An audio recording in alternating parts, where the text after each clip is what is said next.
Hola, soy Elvira Cuadra y hoy vamos a conversar sobre la gestión democrática de la seguridad.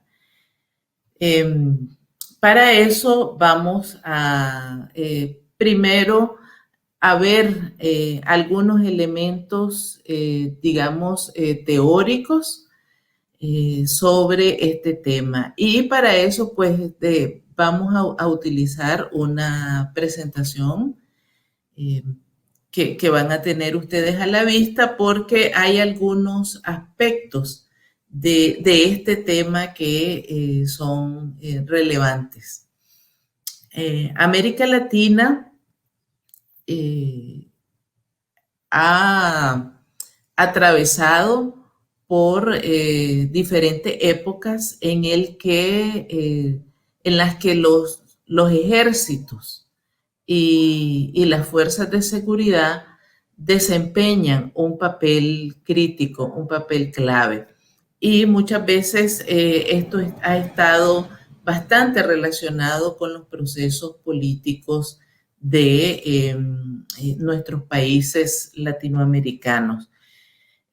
Uno de los grandes debates que hay en las sociedades latinoamericanas desde hace varias décadas, desde finales del siglo pasado, es sobre la gestión democrática de la seguridad, porque han prevalecido el autoritarismo y políticas de seguridad que en muchos casos son de mano dura o que tienen una naturaleza punitiva. Y eso es algo que necesitamos cambiar, sobre todo si estamos hablando de que queremos promover entornos democráticos en todos nuestros países. Entonces, algunos de los elementos tienen que ver con cuáles son los antecedentes históricos en términos teóricos, los antecedentes conceptuales de esta gestión democrática de la seguridad y luego vamos a analizar también cuáles son algunos de los problemas que tiene actualmente América Latina en relación con este tema. En la parte de la fundamentación teórica, a mí me gustaría recapitular una premisa fundamental. El reconocido teórico Charles Tilly, que es bastante conocido sobre todo por sus trabajos sobre movimientos sociales, al final de su carrera hizo un estudio monumental sobre la conformación de los estados europeos e identificó dos grandes pilares que fueron como los hilos rojos a través de los cuales se fueron configurando esos estados europeos que conocemos ahora.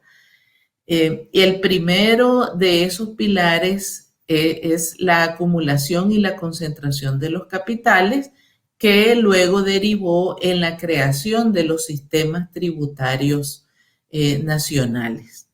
Es decir, es el control y la regulación por parte del Estado de los dineros de los ciudadanos, ¿verdad? La segunda gran base fundamental de la configuración de los estados europeos es igualmente la acumulación y la concentración de la fuerza. Y esto derivó en la creación de las Fuerzas Armadas. Primero las fuerzas militares y más adelante, bastante más adelante, las fuerzas policiales. Entonces, desde la perspectiva de Tilly, sí hay algo que marca la naturaleza de los estados democráticos actuales, tiene que ver con cómo están diseñados los sistemas tributarios y cómo está diseñado ese control y el uso de la fuerza por parte de los gobiernos y por parte de los estados. Si un régimen político, si un estado no tiene un diseño del uso de la fuerza democrático, entonces eso define también la naturaleza del régimen democrático, ¿verdad? Entonces, la equivalencia es regímenes democráticos, regulación, control y uso de la fuerza por medios también democráticos.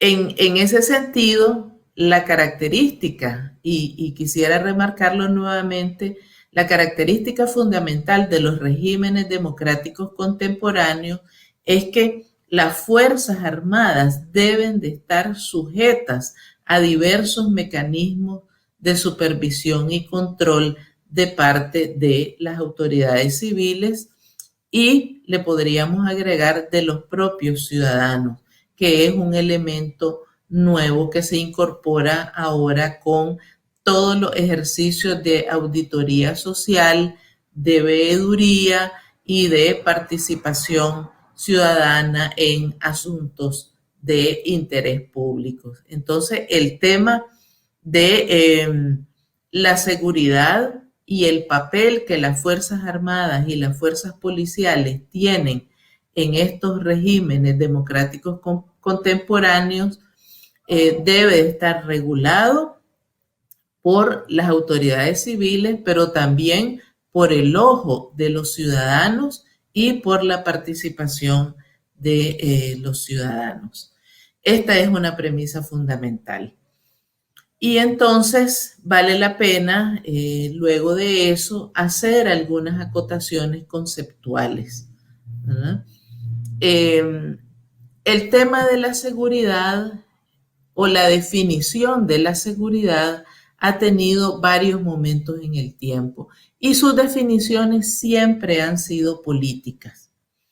Hubo momentos en los que, en el periodo de la Guerra Fría, para acercarnos o tener una mirada, digamos, sobre los tiempos más recientes, el concepto principal era el de la seguridad nacional. Y entonces todo lo que se hacía en términos de seguridad a nivel mundial respondía a esta concepción de la seguridad como la seguridad nacional, la seguridad de los estados y la seguridad de las alianzas internacionales que se habían construido en ese momento. Estábamos separados en el bloque occidental democrático y el bloque oriental alineado con la Unión Soviética o el socialismo, los países socialistas. Pero una vez que finalizó la Guerra Fría y que entramos a un contexto de multipolaridad a nivel mundial, entonces se hizo necesario reconceptualizar los problemas de la seguridad. Y entonces así aparece el concepto de seguridad humana, acuñado por Naciones Unidas y que tiene una definición o una concepción multidimensional, porque la seguridad humana entonces no se reduce estrictamente a el bienestar o la integridad física de las personas y de sus bienes, sino que incluye además diversos elementos. Está estrechamente relacionado con el ejercicio de los derechos humanos y con las posibilidades de desarrollo de los seres humanos. Es el concepto que pone a las personas en el centro de las políticas y de todas las acciones en materia de seguridad.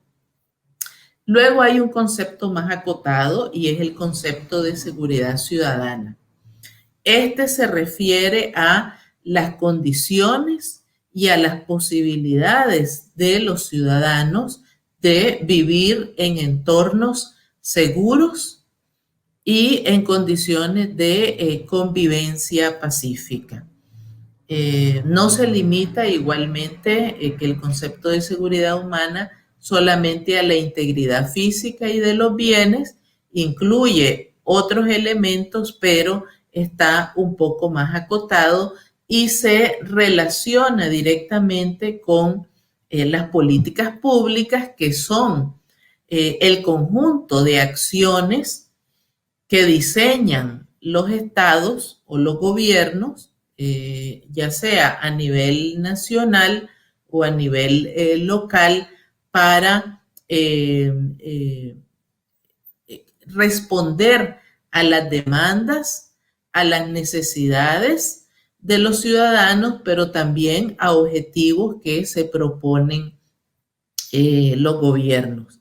Y entre las políticas públicas tenemos las políticas de seguridad, que son un conjunto de políticas muy específicas, son especiales, se les considera un bien público puro, y la razón por la cual se les considera un bien público puro es porque las políticas de seguridad tienen que ser formuladas, ejecutadas y tienen como principal responsable a los estados, a los gobiernos.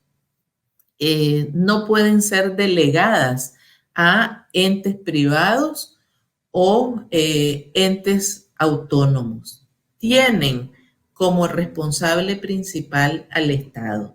Y esa es una característica fundamental, porque implica el uso de la fuerza e implica la participación de instituciones sumamente sensibles como el ejército, las fuerzas de policía y también al sistema de administración de justicia, ¿verdad? Entonces, no son como las demás políticas públicas, son políticas específicas y sumamente sensibles. Otro concepto que es importante tener en mente cuando hablamos de seguridad en América Latina tiene que ver con el militarismo y con la militarización. Estos son términos que se emplean de manera bastante común, sobre todo en algunos de nuestros países, pero hay que tener en cuenta que son dos conceptos diferentes, se refieren a dos fenómenos sociales diferentes y sí son parte de nuestra realidad latinoamericana. El militarismo tiene que ver con un conjunto de ideas, con una visión en relación al mundo, en relación a las sociedades, pero también en relación al papel que tienen las Fuerzas Armadas, el papel que tiene el uso de la fuerza en la resolución de problemas o de situaciones específicas, pero también en el papel que tienen dentro de nuestras sociedades.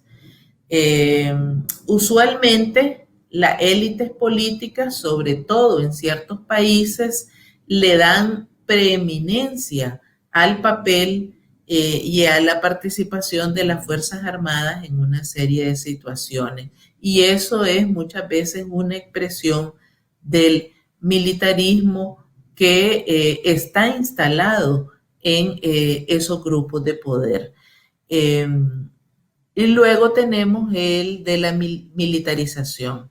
La militarización, a diferencia del militarismo, es un proceso social y es un proceso a través del cual la sociedad en general comienza a construir una serie de creencias, comportamientos y costumbres que ponen también a las Fuerzas Armadas y al uso de la fuerza como un actor relevante de diferentes tipos de situaciones. Y esto vale la pena tenerlo muy en cuenta ahora por dos razones.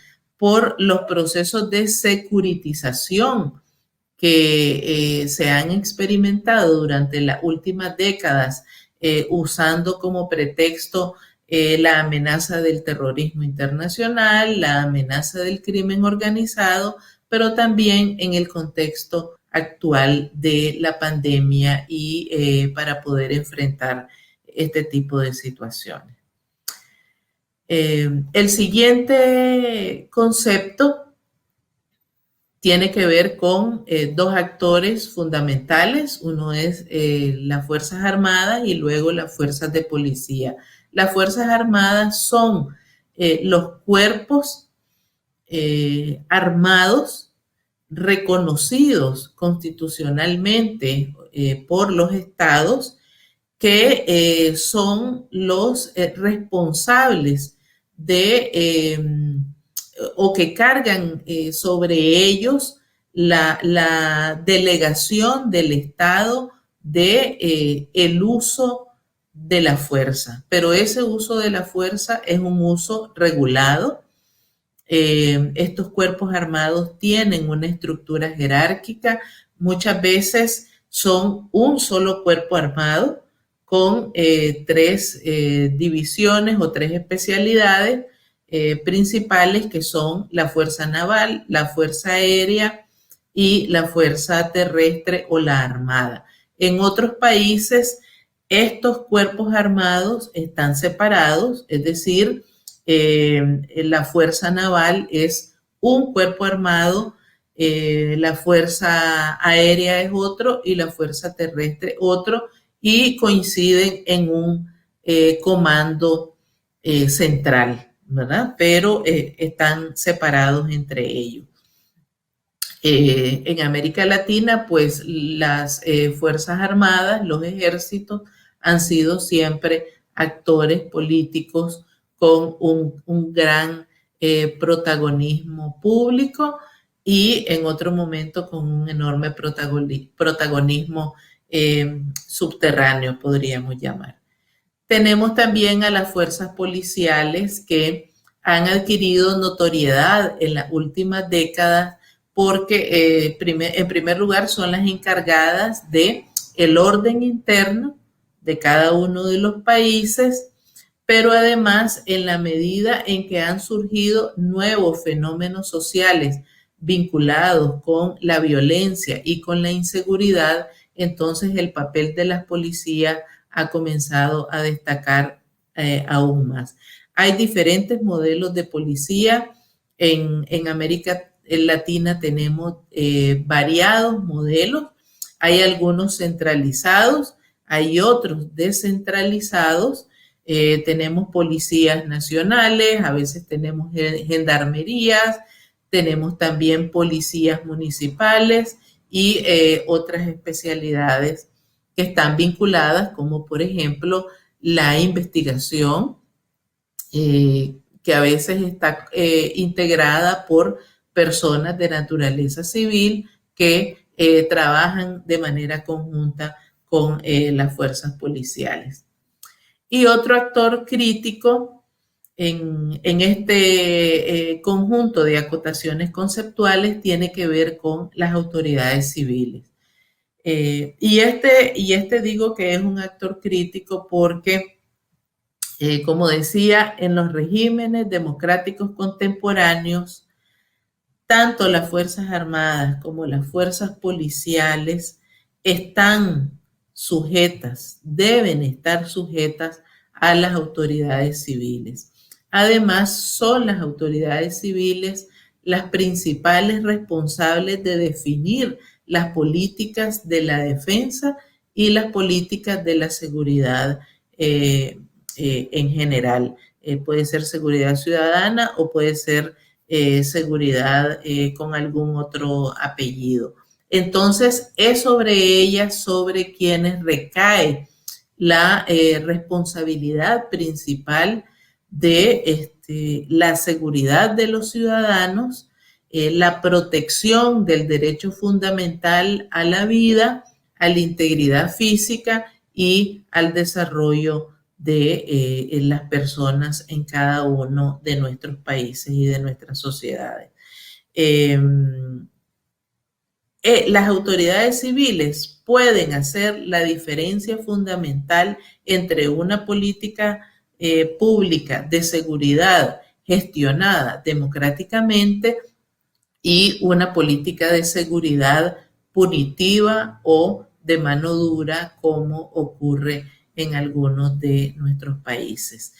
Entonces, solo para cerrar esta parte, recordar estas acotaciones conceptuales que las vamos a tener presentes y que hay que pensarlas siempre y relacionarlas con el análisis de nuestras sociedades latinoamericanas específicas y las particularidades, ya sean nacionales o locales, cuando nos toque que abordar este tipo de temas. Y vamos a pasar entonces a algunos de los antecedentes de la gestión democrática de la seguridad en Latinoamérica. Y vamos a tratar de tener una mirada retrospectiva de largo plazo. Y lo primero que habría que decir es que nuestras Fuerzas Armadas y policiales se conformaron justo después de los procesos de independencia que tuvo América Latina de España y en el caso de Brasil en relación a Portugal, ¿verdad? Es decir, son Fuerzas Armadas en algunos países ya con una larga vida, con una larga trayectoria, pero que han pasado por diferentes momentos. En otros países, como por ejemplo los países centroamericanos, son bastante más recientes. Al principio, muchas de estas Fuerzas Armadas eran simplemente grupos de ciudadanos armados que construyeron estructuras jerárquicas, pero más adelante se fueron profesionalizando y se fueron constituyendo como instituciones, digamos, de carácter nacional reconocidas por el Estado. Y en ese sentido predominan dos modelos. En el caso latinoamericano, el modelo europeo, que lo podemos encontrar principalmente en los países de América del Sur, y el modelo norteamericano, que ha sido asumido por otro conjunto de países, como por ejemplo, repito nuevamente, en el caso de Centroamérica, donde los ejércitos siguen más un poco este tipo de modelo. Igual también en algunos países del Caribe tienen también el modelo norteamericano. Obviamente no son modelos puros, se han enriquecido con los procesos propios y las definiciones, las configuraciones que cada país latinoamericano ha agregado también a esas instituciones. El otro antecedente o el elemento crítico es que los militares siempre han sido actores políticos protagónicos en nuestra región latinoamericana. Y eso pues ha estado a la vista por una gran cantidad de tiempo. Desde las batallas por la independencia, cuando se crearon ejércitos libertarios, pasando por la época de la conformación de las repúblicas, luego por el periodo de las dictaduras militares del siglo pasado, que han dejado una herencia trágica en todos nuestros países latinoamericanos y que comprometieron seriamente a las repúblicas y a las democracias en nuestra región. Más adelante, con el advenimiento de las democracias, el perfil público de las instituciones armadas disminuyó, no así su protagonismo político, que se ha mantenido a lo largo del tiempo y que ha asumido diferentes formas. Por ejemplo, uno de los elementos más importantes es la realización de tareas y misiones convencionales para las Fuerzas Armadas. Una vez finalizadas las dictaduras militares del siglo XX y sin guerras que librar, entonces el gran problema era cómo justificar la existencia de las Fuerzas Armadas y cómo disminuir su perfil público sin que eso disminuyera su protagonismo político. Y entonces comenzaron a surgir una serie de tareas que se han llamado misiones no tradicionales. Y entre ellas se incluyen, por ejemplo, las misiones de ayuda humanitaria que realizan los ejércitos tanto dentro como dentro de sus países, pero también fuera, en el exterior, en otros países, misiones relacionadas con la atención y la prevención de desastres naturales, de emergencias o de situaciones de crisis, la protección del medio ambiente y los recursos naturales y otras similares que han abierto nuevos espacios de intervención de las Fuerzas Armadas en actividades que tienen o han tenido hasta hace poco una naturaleza de carácter civil. Desde los años 80, en el siglo pasado, hasta ahora, los ejércitos han realizado procesos de reconversión y de reforma para adaptarse a los nuevos tiempos y a esas nuevas misiones y tareas que están realizando. Eso ha significado revisar los marcos jurídicos normativos, ha significado también revisar la organización y la estructura y también revisar los equipamientos y, como mencioné antes, las misiones y las tareas a realizar por los ejércitos y las instituciones armadas. Quisiera agregar además que en el caso de las fuerzas de policía, América Latina tiene una característica y es que con el incremento de la inseguridad y la violencia en todos nuestros países, estas fuerzas policiales adquieren notoriedad y se colocan en el centro de una serie de políticas públicas que se están desarrollando en este momento.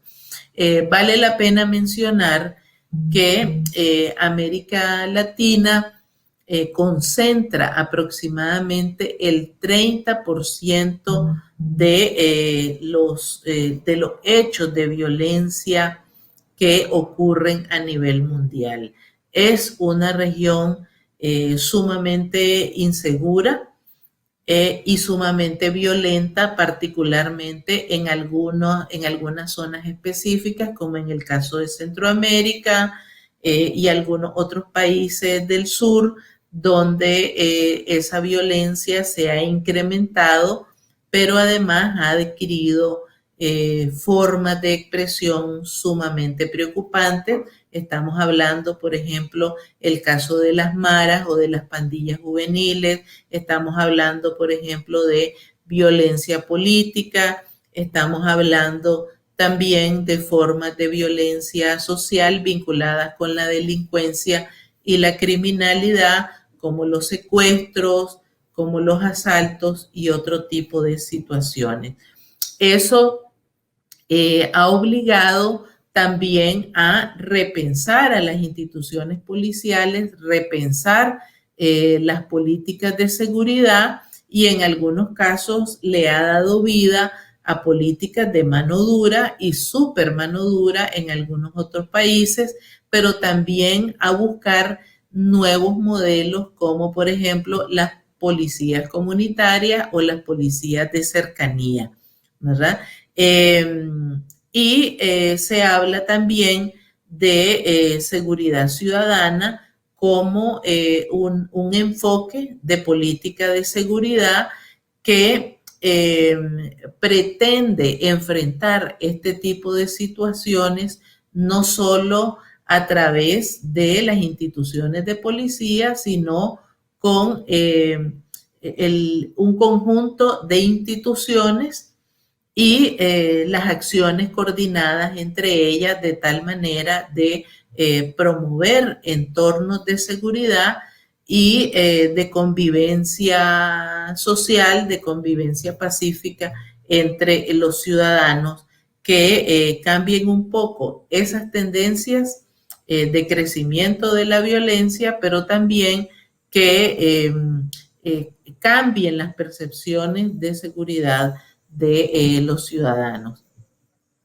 Es importante mencionar también que en estos antecedentes en América Latina tenemos que durante las últimas décadas ha emergido un ciclo de movilización social que está motivado sobre todo con el descontento y la insatisfacción ciudadana con el orden de las cosas, y eso coloca la violencia política también en el escenario de la seguridad para toda la región.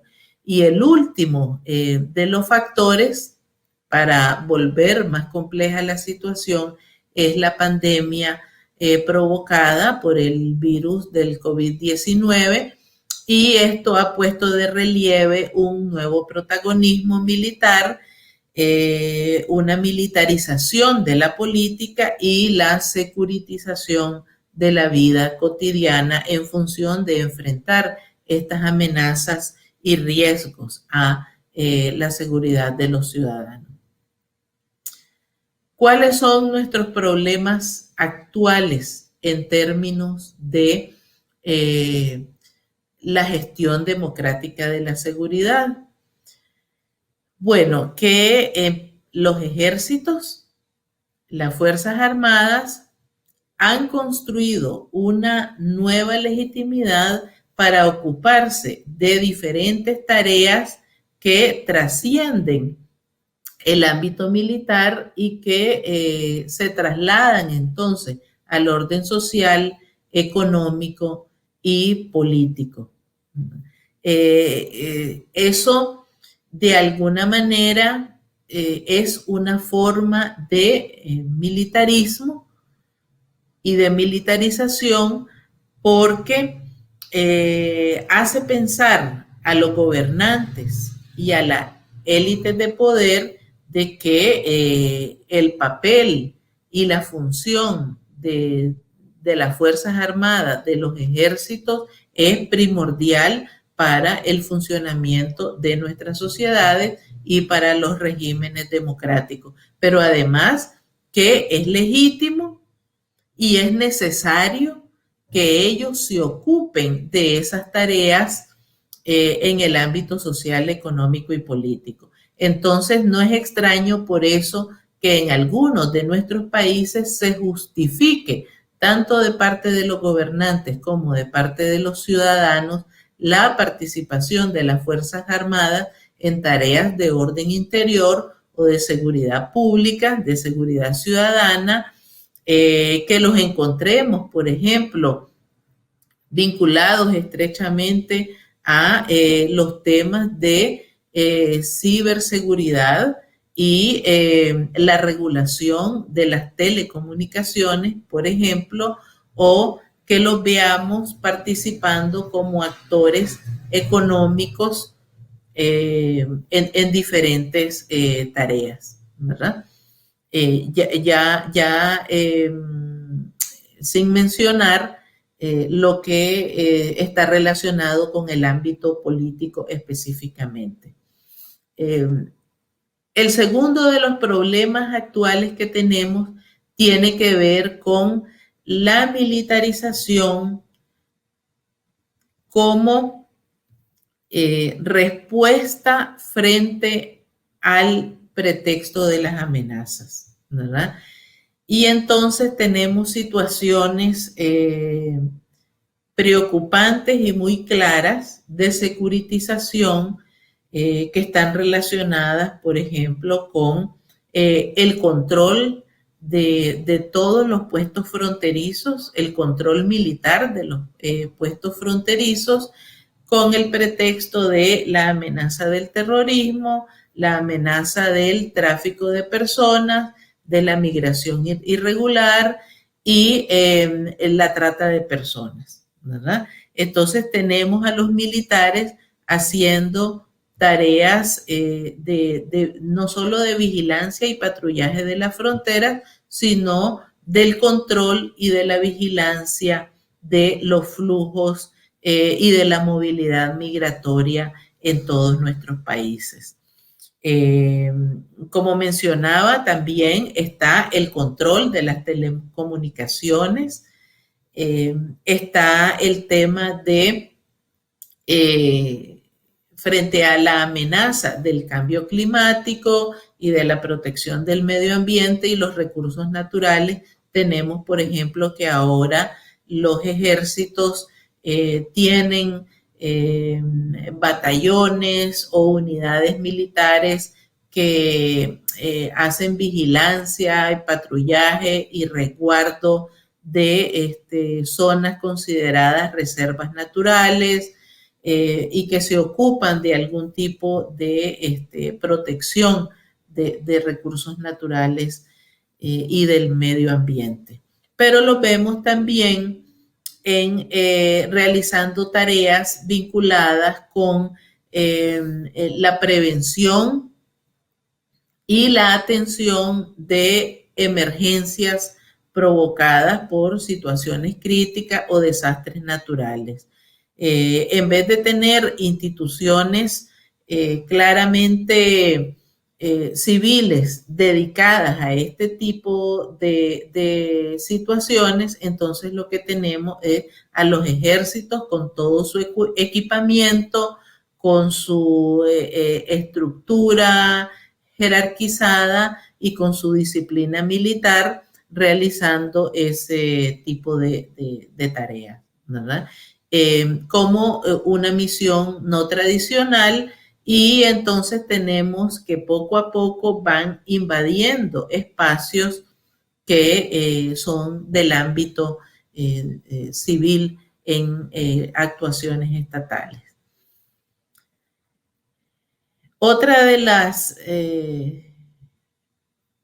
digamos, de los problemas actuales que tenemos tiene que ver con la debilidad institucional de los estados latinoamericanos frente a las amenazas, y esto hace aparecer a los militares como la gran solución para estos problemas. En sociedades donde la falta de transparencia, la corrupción y el funcionamiento de la democracia es todavía sumamente débil y está amenazada por los nuevos autoritarismos, entonces esas instituciones militares que, como dije, están bien organizadas, tienen una estructura jerárquica, tienen una disciplina fuerte, tienen recursos a la mano y además tienen antecedentes de protagonismo político bastante marcado, entonces eso los hace aparecer como una gran solución. Y hemos visto recientemente, sobre todo ahora en el caso de la pandemia, cómo los gobernantes se hacen acompañar de los militares para respaldar muchas de sus decisiones y de sus comparecencias públicas. Lo hemos visto en El Salvador recientemente con el presidente entrando al Parlamento con una unidad militar. Lo hemos visto en el caso de Honduras y lo hemos visto en el caso de otros países donde aparecen flanqueados los gobernantes de los militares. Como dije, nuestras democracias latinoamericanas son precarias y estamos en una época política en la que están apareciendo nuevamente los impulsos autoritarios del pasado bajo nuevas formas. La pandemia ha creado entornos favorables para estos impulsos autoritarios en estas democracias precarias. En muchos de los países se ha declarado el estado de excepción por motivo de la pandemia y eso ha dado pie para que los ejércitos salgan a la calle, que se establezcan acciones o medidas restrictivas para los ciudadanos que van mucho más allá de la atención estrictamente de la pandemia. También se les ha dado participación a los militares en una serie de tareas, argumentando siempre la emergencia de la pandemia y finalmente recurrir a las Fuerzas Armadas les ha permitido a los gobiernos encubrir o recubrir las deficiencias de las políticas públicas y las deficiencias de la institucionalidad pública en muchos de nuestros países. Esto ha alimentado ese protagonismo político de los militares y obliga a repensar de nuevo el tema de la gestión democrática de la seguridad y pone de nuevo en el centro un problema que se ha estado discutiendo en América Latina desde hace varias décadas y es el balance que debe haber en la relación entre las autoridades civiles y las Fuerzas Armadas. Y aquí hay un par de temas que vale la pena remarcar y que fueron planteados en la premisa teórica del inicio en el sentido de que un régimen democrático se define por una fuerza armada sujeta a la autoridad civil y por la existencia de un conjunto de mecanismos de supervisión, control y conducción civil sobre las políticas de defensa y seguridad y particularmente sobre las Fuerzas Armadas y policiales. Muchos de nuestros países adolecen actualmente de esos mecanismos de supervisión y control. La tendencia es a disminuirlos en los marcos jurídicos normativos de nuestras sociedades o a ponerlos a un lado bajo el pretexto de la excepcionalidad de situaciones como la pandemia o las amenazas, la dimensión de las amenazas que tenemos a nuestras sociedades latinoamericanas. Por eso es muy importante prestar atención en la responsabilidad que tienen las autoridades civiles en la gestión democrática de la seguridad y en que efectivamente esos mecanismos de conducción, supervisión y control funcionen de manera eficiente. Con esto cerramos esta conversación y agradezco mucho su atención. Les sugiero una reflexión sobre este tema y que continúen siempre con el interés y la vigilancia ciudadana sobre este tema que nos atañe a todos y que compromete nuestro futuro como Latinoamérica. Gracias.